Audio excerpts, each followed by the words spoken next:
আজ যে সিনেমার কথা বলবো তার নাম কালীধর লাপাতা।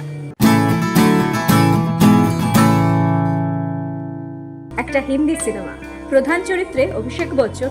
সিনেমাটি জি5-এ আছে। প্রথমে গল্পটা ছোট করে বলে নি, এটা একটা মফস্বলের ঘটনা। কালীধর 4 ভাই বোনের মধ্যে সব থেকে বড়। ভাই বোনদের বড় করতে গিয়ে তার জীবনের অনেক ইচ্ছেই পূরণ হয়নি।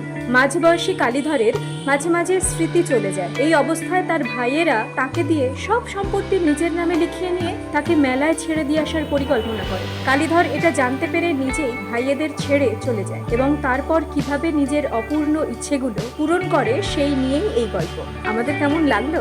প্রথমেই বলি, গল্পটা খুব সাধারণ হলেও কালীধরের চরিত্রে অভিষেক বচ্চন অসাধারণ অভিনয় করেছেন। উনি যে আদতে একজন দক্ষ অভিনেতা তা আবার প্রমাণ করেছেন। খুব ছোট্ট ছোট্ট এক্সপ্রেশনে তিনি দারুণ দক্ষতার ছাপ রেখেছেন। সেই সঙ্গে বল্লু নামের চরিত্রে দৈভিক বাঘেলা অভিষেক বচ্চনের সঙ্গে পাল্লা দিয়ে অভিনয় করেছেন। এই দুজনকেই ছবির শেষে মনে থেকে যাবে। ছোট্ট চরিত্রে মোহাম্মদ জিশান আয়ুবকেও ভালো লাগবে। এছাড়াও অন্য অভিনেতারাও এই সিনেমায় যথাযোগ্য সহযোগ করেছেন।